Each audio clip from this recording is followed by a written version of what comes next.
Hello, everyone, and welcome back once again to Wizard World Virtual Experiences as the crowd emojis wildly. Let's hear it or see it. You can applaud as well from the comfort and safety of your home, but feel free to show us your love and your excitement for this next panel with all those emoji buttons, whether you're watching live on Facebook, Twitch, or YouTube. We are streaming this panel to you completely free this Saturday, and you'll be able to see it throughout the week and then purchase those one-on-one amazing opportunities with Harvey Guillen, which will be taking place next weekend on Sunday the 17th and throughout the week. Speaking of all those amazing experiences, like I said, we are streaming to you live on Facebook, Twitch, and YouTube. Throw in the chat right now. I'm watching the chat where everyone is watching from, so go ahead and let us know where you're tuning in from. Already I'm seeing folks, UK is being represented, South Wales, Newcastle, UK. I see Vegas in the chat right now. Italy is watching, so go ahead and throw in the chat there what country, what state you are watching from right now. We're gonna bring Harvey out in just a second. A couple quick housekeeping things. Like I said, this panel is free, but you can purchase those one-on-one live chats, virtual photo ops, video recorded messages, and autographs with Harvey, which will be taking place next Sunday, the 17th. That is a little bit of a switch. It was going to be Saturday, but for good reasons, Harvey is moving to Sunday because he'll be traveling for some shooting. So definitely take advantage of those. Those are available at wizardworldvirtual.com, wizardworldvirtual.com. Also head to our vault, wizardworldvault.com. We can't have large physical conventions right now, but we're doing our best job to support our past conventions, our artists, and our vendors. So their work and past signed memorabilia from past shows is up there at wizardworldvault.com. All right, let's check out where other folks are tuning in. Toronto is in the house as well. Indiana in the house. Massachusetts, San Diego, California, Pennsylvania. So across the U.S. and across the world, all tuning in right now. For this next gentleman, Addison, New York. Let's bring him out right now. You may have first been introduced to Harvey with movies like The Internship, shows like The Thundermans and Eye Candy, movies like Netflix Truth or Dare, or Fox's Raising Hope, for which you won a GLAAD Media Award. Most recently, though, you may have also fallen in love with him as Benedict from a very popular sci-fi series, The Magicians, which we had Harvey on with some of those cast members at two previous Wizard World virtual experiences. But most recently, as of last night, and I just watched the new episode last night. It was so amazing. We met George, the brand new character on Zoe's Extraordinary Playlist.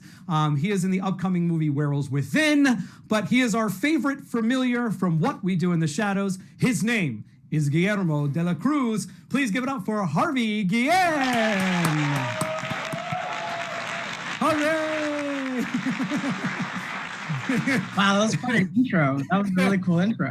Thank you, thank you. You can make noise when you come in. Everyone's like unsure of sort of how to do the entrance, you know? That's why I make silent noise, so I don't like to...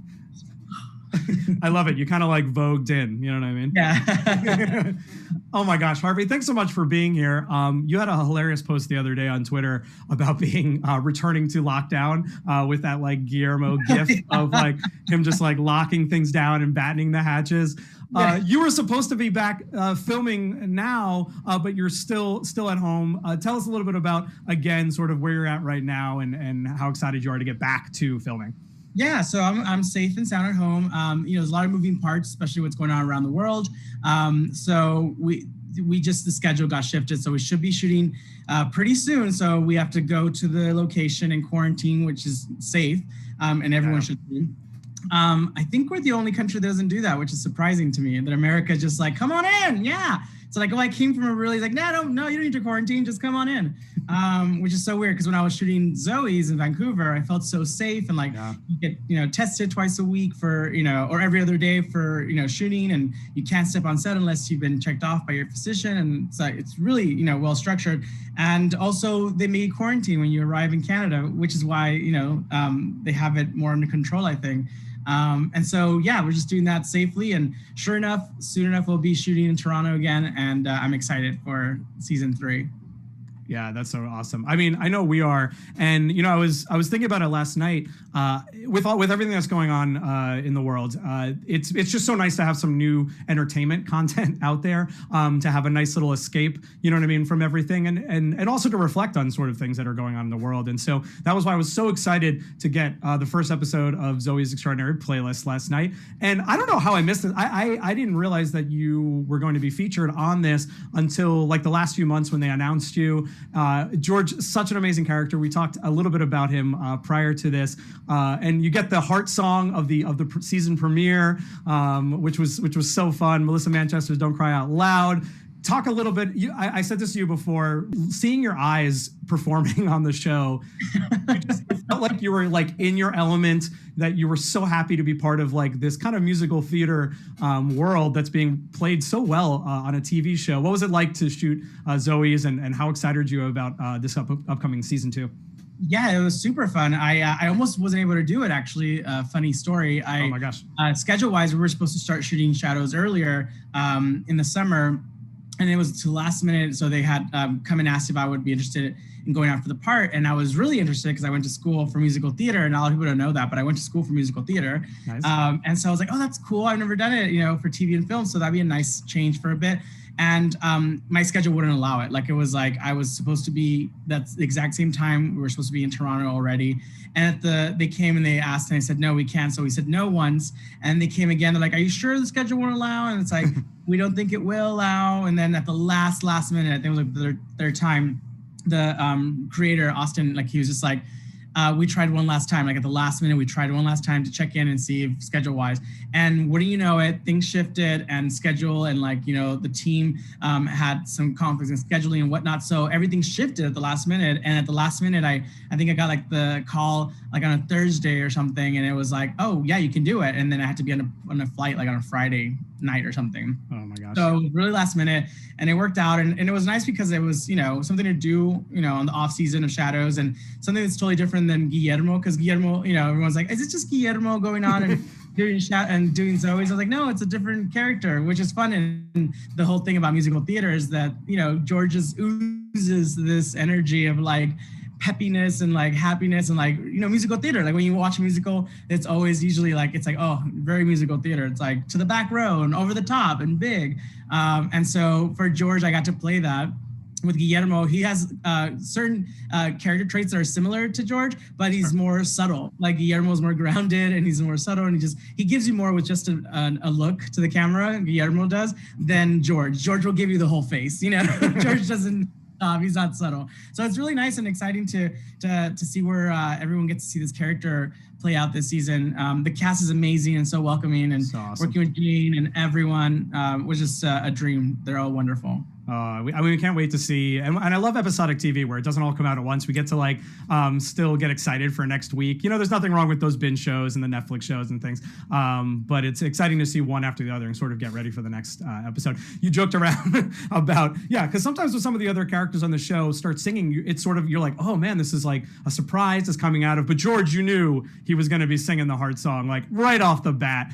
You could see it in his face, And also when he's singing, like, the first number you see him in is in Hello Dolly, and that was the first number I had to learn while I got to to Vancouver, sorry, and I was in quarantine. So Mandy Moore, who's an amazing choreographer, you probably know who she is, but if you don't, you got to look her up, and she just won the Emmy for choreography for the show.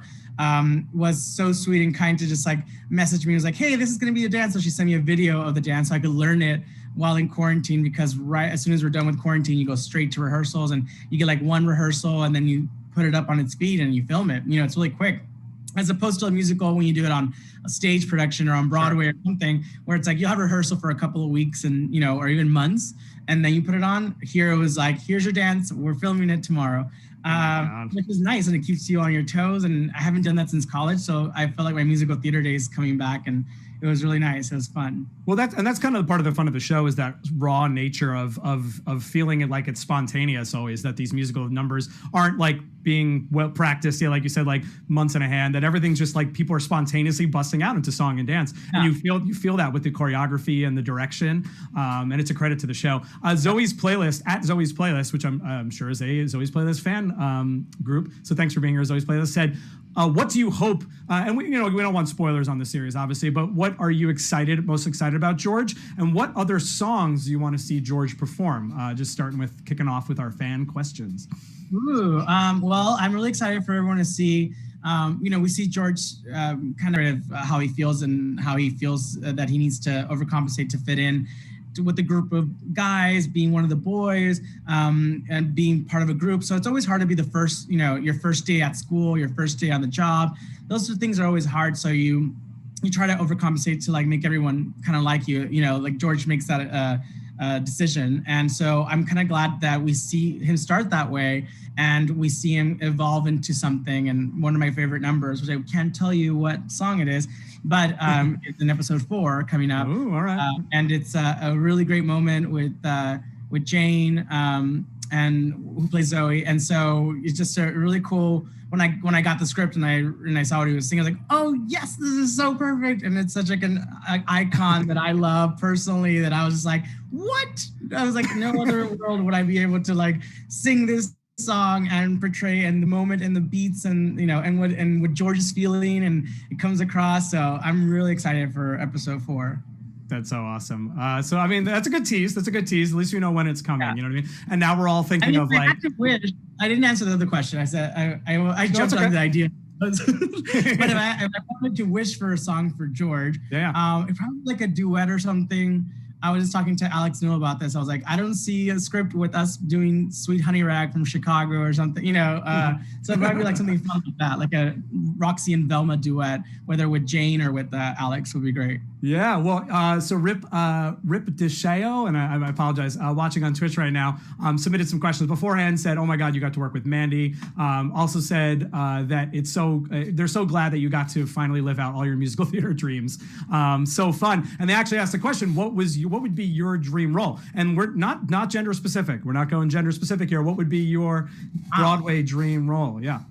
I mean, Broadway dream role, I would love to originate something, like I always, whenever I see a production, I'm like, oh, that would have been great. Like when I saw Barfay and Putnam County Spelling Bee, stuff like that, where I'm like, oh my God, that would have, or like, Book of Mormon, which I know Josh got, like, I was like, oh, that's such a great role. But would love to originate a role or reprise a really, great one. I just recently did a concert for charity, and I got to do Ursula's song from Little Mermaid. Oh, awesome. But there's a video of that flying somewhere on the internet if you find it. Happy birthday. Because that was fun, and I was like, you know what, this would be a nice gender bender, like a nice like flip it. So that would be a fun one. Yeah. It's funny because and I don't know if you remember this, but for those of you that have watched our panels before Wizard World, we had you twice on for the Magicians, and both time the musical show had musical episodes as well, and obviously some of the favorite. And I remember you being on those panels being like, oh my gosh, I just wish Benedict got to be in one of those scenes. And Chell's Nerd is asking, all right, so we already know one of George's heart songs. And we were excited about the next one coming up, episode 4. But at Chell's Nerd, who submitted like 20 plus questions, we love at Chell's Nerd for you. But I want to, what would Benedict? Do you have a song for Benedict? We're going back to the Magicians. We're in Benedict's shoes. What is his heart song, if you could pick? I know there's a lot of cross. Oh my gosh, that would be that's a really good one. I mean, they always pick really cool like songs. Maybe something by Queen. Would be great, or if we really want to go and like tug at like Benedict's heartstrings, we could sing All By Myself. All by my, that would be a good one. Or something. I always wanted to do a musical number with Magicians, and schedule didn't allow one season, and the other one, the season was already written and Benedict had just joined, and so it was never like the perfect timing. But I've always been a fan of all the episodes whenever they come out. So it looks like the universe was like not yet, and then along came Zoe's. Yeah, that's so awesome. What is it like? What was it like moving from through these different fan bases? Because obviously you had the huge sci-fi fantasy fan base of the Magicians, and then moving into What We Do in the Shadows, which again is like a lot of comedy nerds, a lot of like horror nerds as well. And now Zoe's musical theater. Oh my gosh! Like, what is it? Is there a particular nerddom that you find yourself being more drawn to within those three? I mean, as you were reading them out loud, like earlier before I came on, and I was like, I got to do some really cool stuff. And I've been so fortunate to be like, the Magicians fan base is so amazing and loyal to this day. And to be, a small part of that world was such an honor and treat. Then to move on to Shadows, who, the comedy is just like gold, and like, so they're all very different in their own, like, the sci-fi with the Magicians, and like with the comedy gold of like Shadows, where like the timing of those characters, I mean, I'm blown away like every time I think of our cast, and we're a small cast, we're only 5 actors. Sure. Of how great everyone's dynamic is and how we bounce off each other. Like, that's insane. And then with Zoe's, it's just a musical theater family, and it reminded me again of like that college experience of when you go to summer camp for musical theater or something, and it's like everyone's just like so welcoming, everyone's on point, everyone bring like it, you're always surprised because songs coming up that was in the script, but then you don't get to see it until we see that actor rehearse it, and it comes to life, and like you're like, whoa, that's so cool. Like a second ago it was just on a page, and it's like, and here it totally is interpreted by this actor in a different way that you never even imagined. So they're all so different.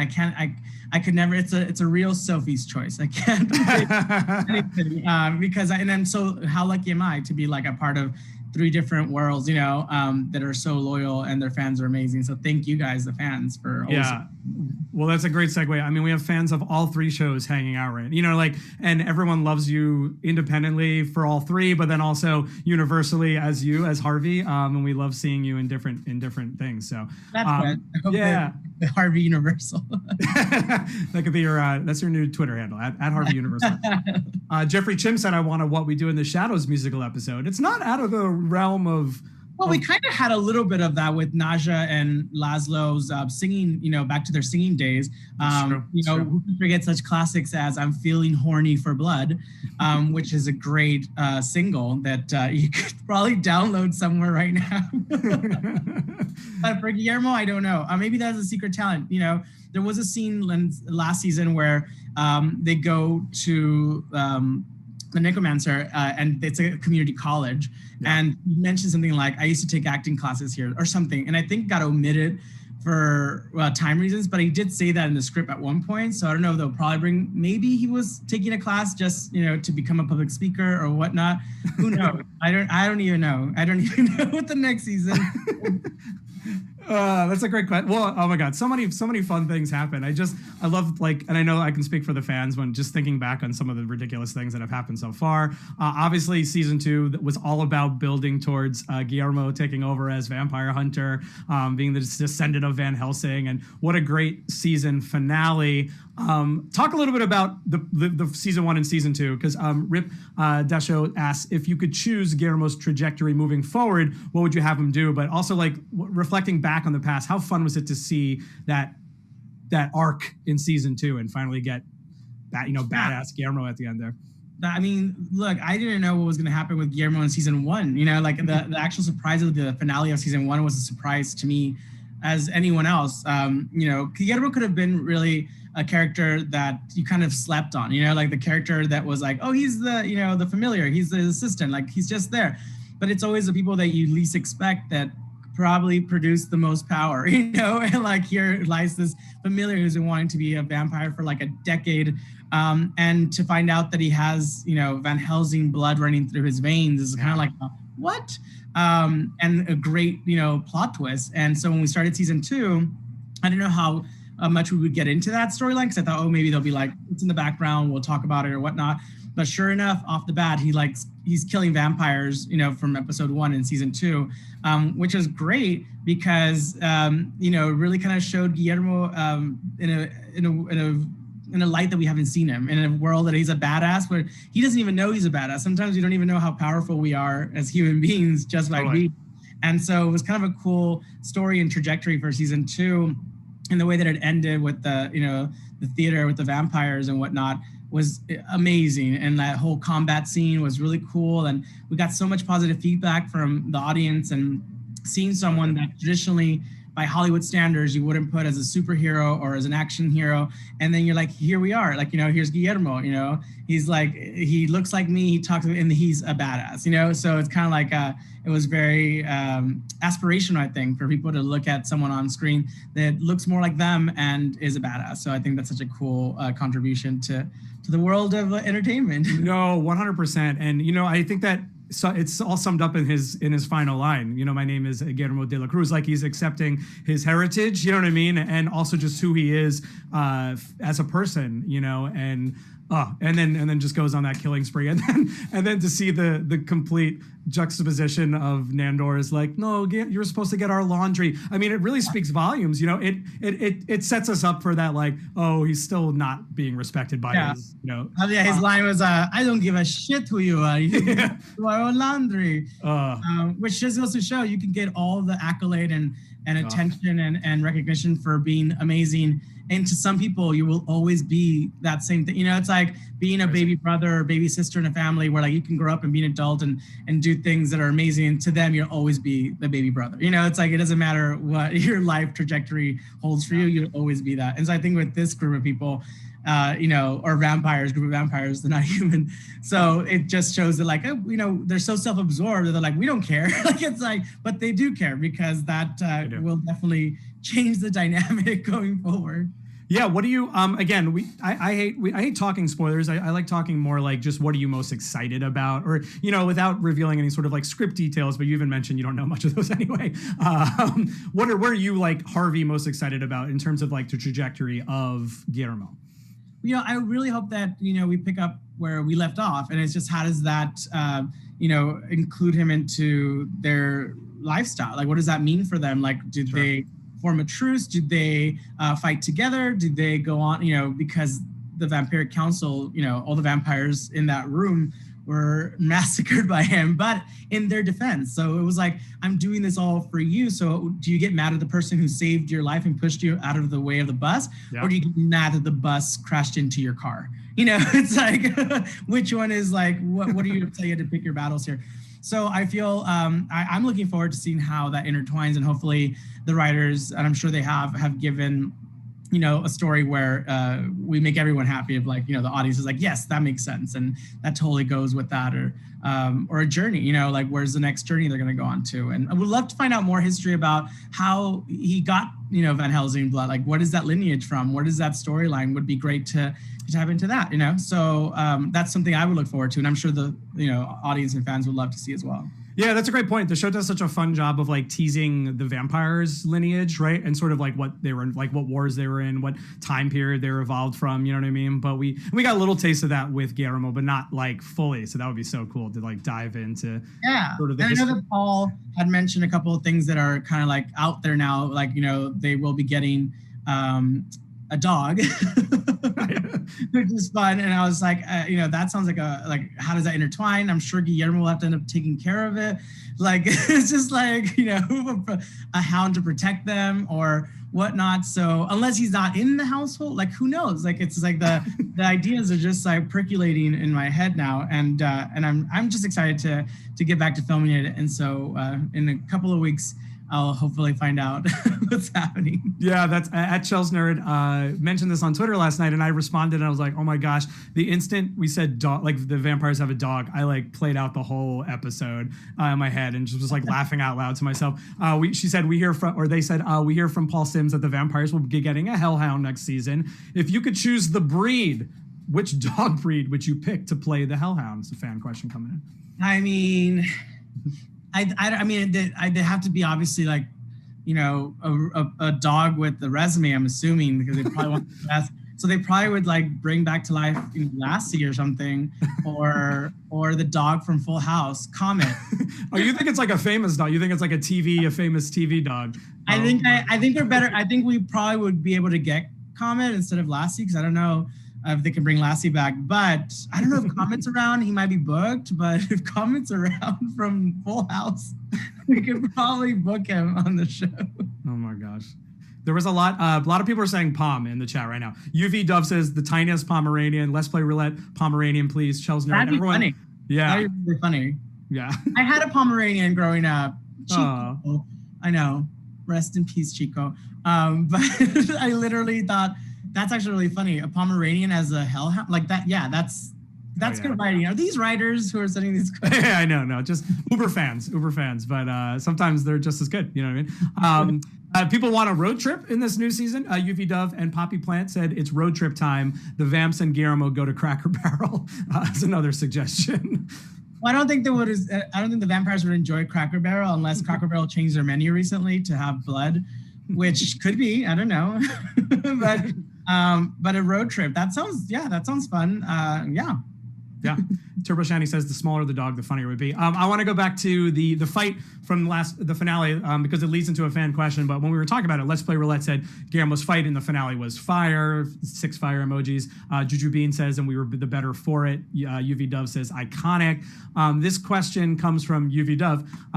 Which stunt? You have a great, if you haven't seen it, not Guillermo, Harvey has a great video pinned to his Twitter that shows the fight choreography for that final scene. So fun to watch that and then watch the actual scene from the finale. Was that the hardest, scariest stunt sequence for you, or are there any stunts you're hoping to do in season 3? UV Dove said they would love to see Guillermo wield a broadsword.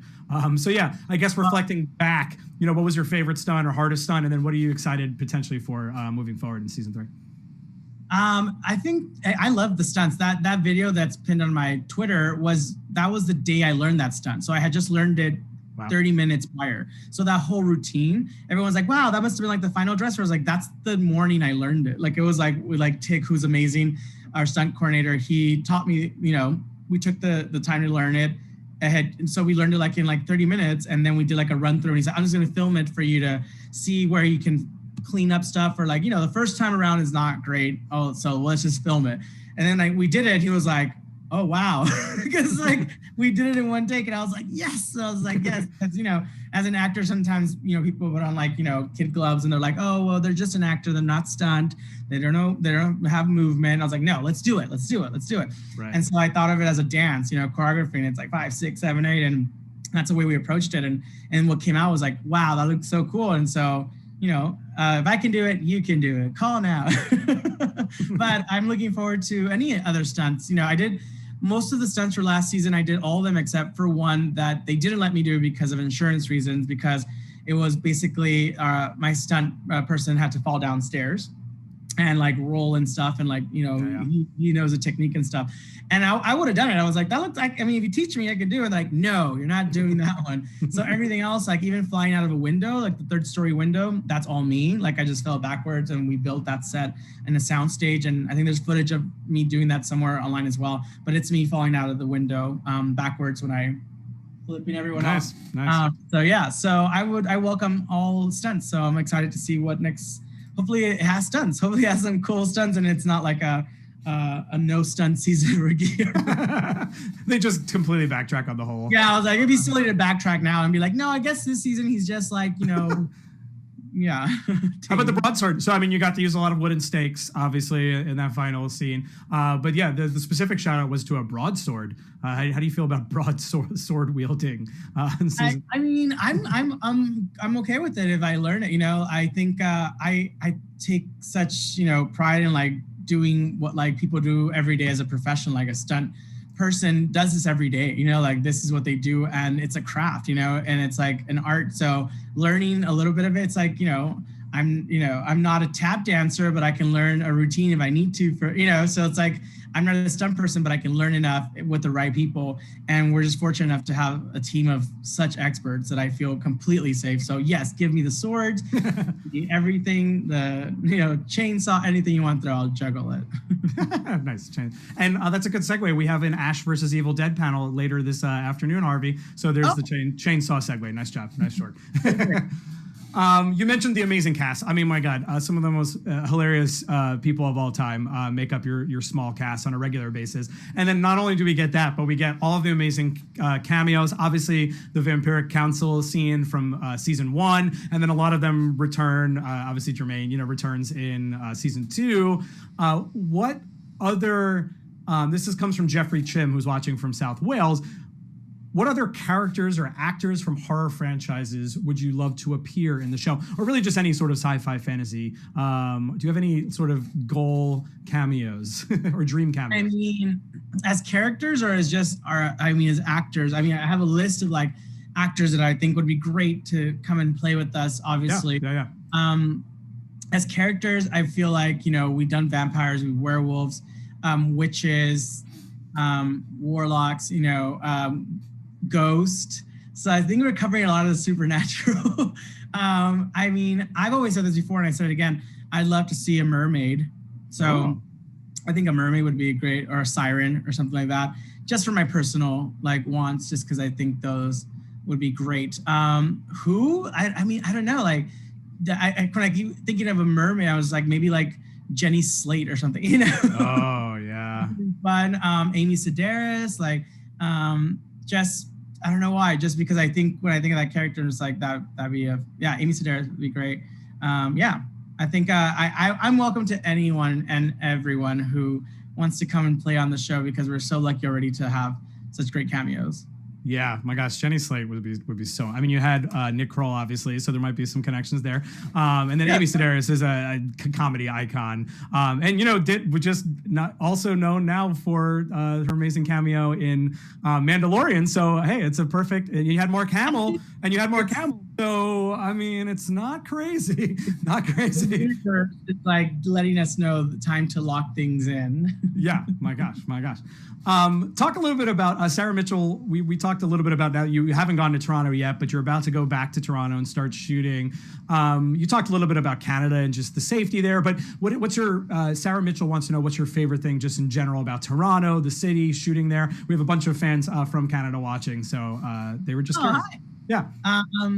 Yeah. Toronto's great. I love Toronto. I just came back from Vancouver. I love Canada in general, and I think those are the two cities that I've visited the most. And Vancouver is beautiful, and it's lush green around, makes it feel like you're in the middle of the woods, but you're in a metropolitan, so it's kind of really cool that way. And Toronto is really cool. It feels like New York, but like cleaner, just like smaller and not as busy, but like it has that feeling. And I like the buildings in Toronto. They just have some really cool buildings. I got to live in this house that was like built in like 1794, and it was just like, and not because it was like, wow, this is historic land. It was just like, no, just like this whole street of houses are over like 300 years old, something crazy.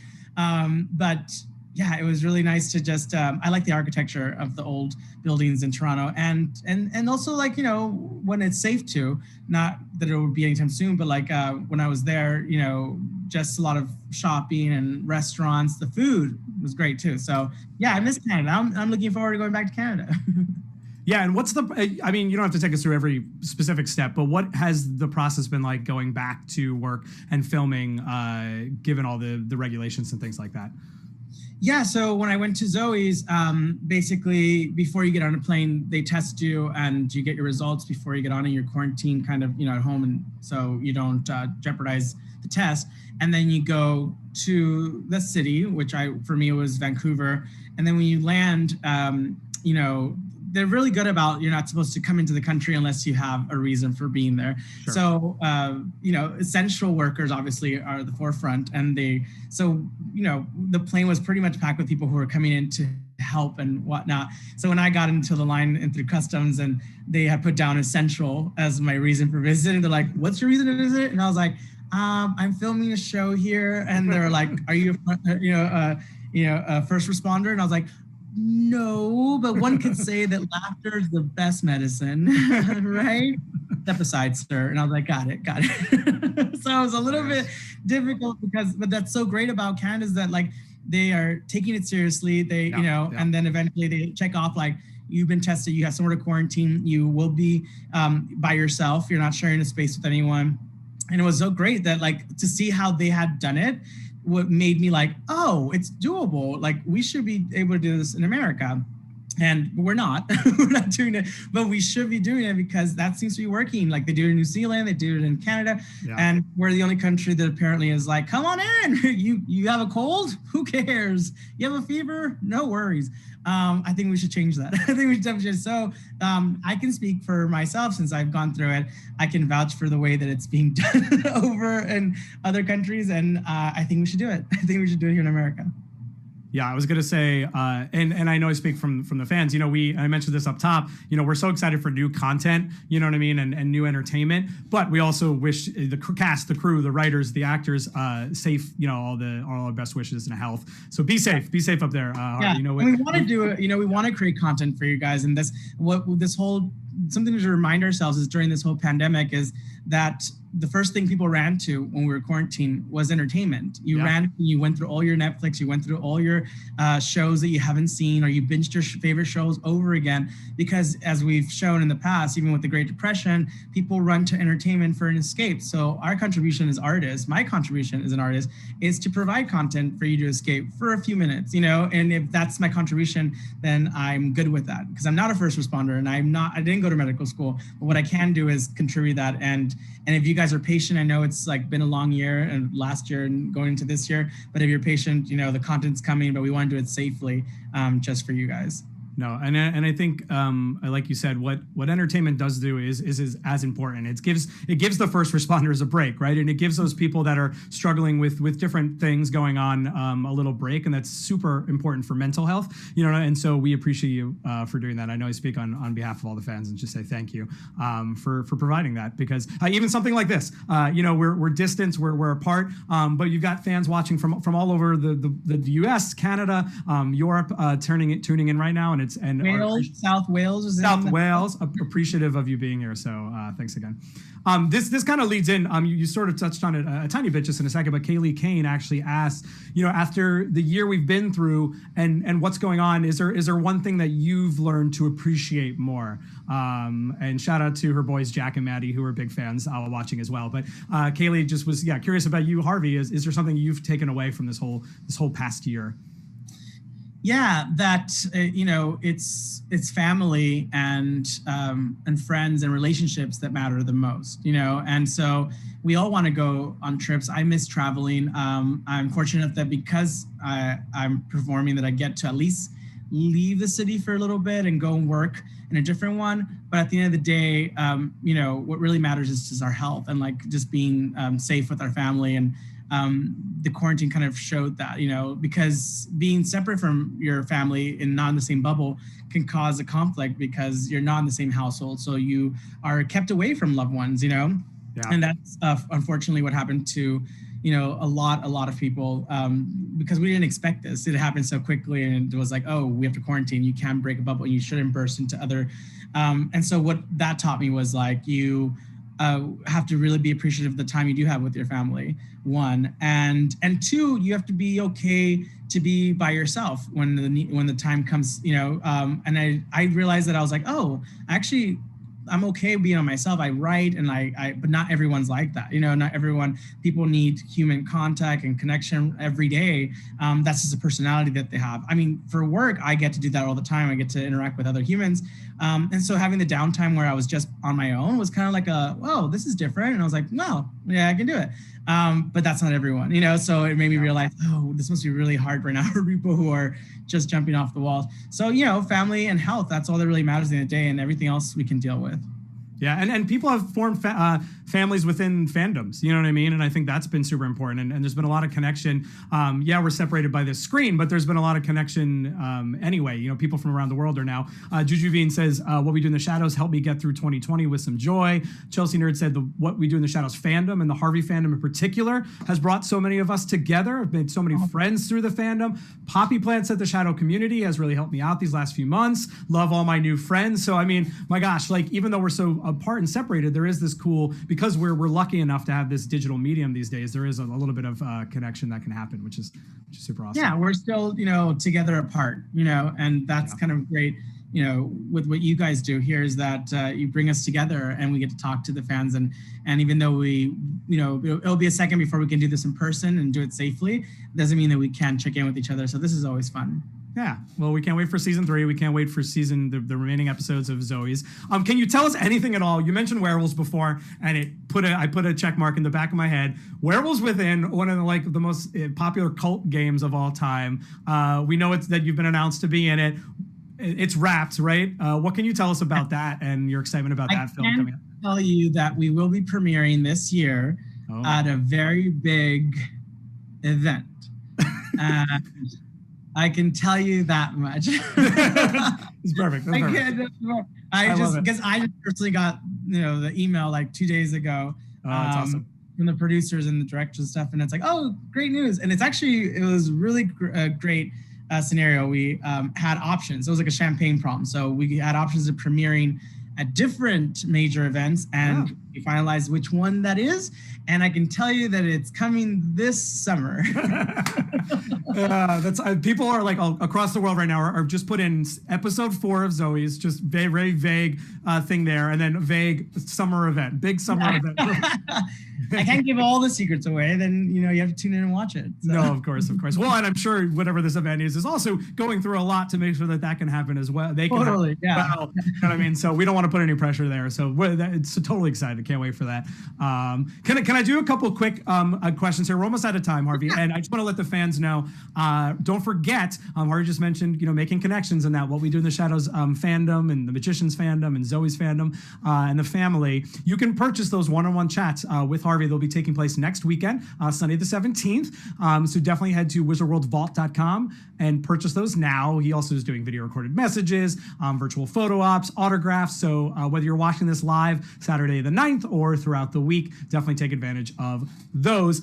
There was some, I love just the funnily specific questions that come randomly through. So I've got to ask you first up from @ChelsNerd, who submitted so many questions, and we love them all.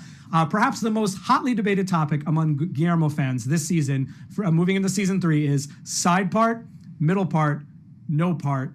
Which hair can we expect for season 3? Well, that's very good observation, Chelsea, because I don't know. I think that we left off with Guillermo's hair being disheveled. We're very subtle at the things that he does change about himself. Have you noticed that, when his hair is curled in the middle and it's parted, that's what I did for the audition. And I just remember doing it because I thought, what would make him look older and like classic? And I was thinking of Dracula and the actual curl, big bouffant hair. And that's why that idea came about. And then when I went and shot the pilot, I didn't think they were going to pick that hair, style. And I remember Taika was there and he's like, yeah, what'd you do for the audition? And I was like, oh, I think I parted my hair in the middle and I curled it. He's like, yeah, let's do that. And I was like, what? And he's like, yeah, we're going to do that.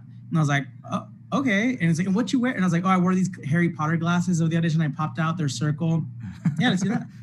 And I was like, and I wore this sweater. Yeah, let's do that. And I was like, so they actually told the costume designer and the hair people to just mimic what I wore to the audition. And I thought they would never go for that. I just wanted to make it. And I was like, this character, because Guillermo, if you remember, the character was 20 years older than I am. And so I thought, I'm too young for the role. I'm just going to go in like a wild card. And so I just wanted to make a statement and be like, well, this is what I think this guy would look like. That's hilarious. Sure enough, they were like, yeah, that's what he looks like. And I was like, oh, great. And so throughout the seasons, we slowly have tried. In season 1, we tried a part. It just was going with what he was feeling. He thought he was going to be promoted. It didn't work out. And then he goes back to his parting in his hair, which adds structure. And it's supposed to be something that it's put together. He's at work always. It's his work attire, And then towards the end, where he leaves the house of season 2 and goes back to his mom's house and then goes to the fight, he stops caring about the structure a little bit. So it's a little bit messier and it's a little bit to the side and it's still curly and messy, but it's not parted. The effort of it is no longer there because he's done with that dream, right? When he leaves that house too. So there's subtle little things, but I'm glad that, Chelsea caught it because some people wouldn't have caught it. They're like, oh, his hair changed? I was like, yeah, they're just subtle little things that we did that, and I think going to season 2, who knows what this trajectory, does he, go on an adventure? What is he doing? We don't know. You have to wait and see. But for me, I'm always up for, people evolve and so does the hair color or whatever. Yeah. So he could be evolving to something different and that's okay. So hair change could be good. No, it's a natural thing that we do in real life. You know what I mean? As we change our appearances and our outfits based on what our lifestyle is like. Fred Dan and a lot of the fans are talking about the outfit, how the outfits changed as well, subtly with the hairstyle. Benga77 wants to know, if you were a vampire, would you suck blood or would you scrape people and lick it? And that sounds more like I don't know if I would. I think I'd just go straight for the sucking. Yeah, I don't know. I think we can leave it as that. Yeah, I don't think I want to I'm already biting someone and maybe sucking their life out of them. I don't want to be scratchy scratch. Sorry. I don't think I don't want to elongate the process. Seems violent. Seems unnecessarily elongated. Necessary. Just go for it. Just go if I was a vampire. So. Well, thank you for answering those questions, Harvey. We are out of time. This was such a treat to talk about some of our excited projects with you coming up, things that you've done in the past.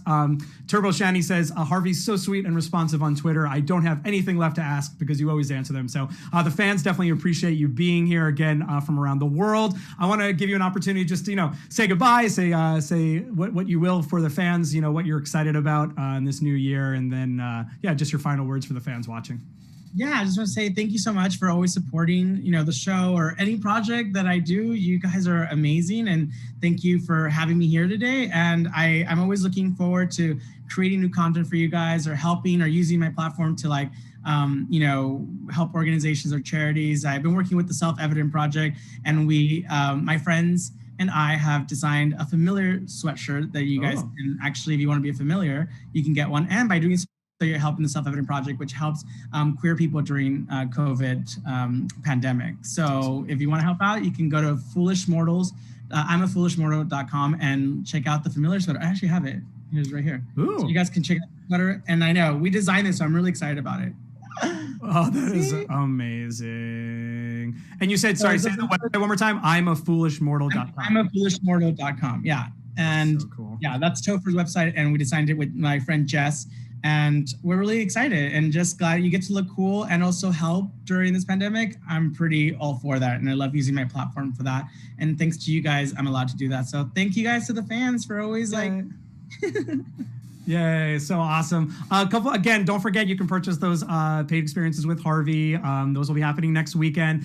Later today, we're having a fun, awesome horror comedy day, everybody. We have the cast of Ash vs. Evil Dead joining us in just a few hours. I'll be there as well, so come join me in a bit. Next weekend, including Harvey, we also have the voice cast of the Animaniacs. You can play Cards Against Humanity with the cast of Charmed.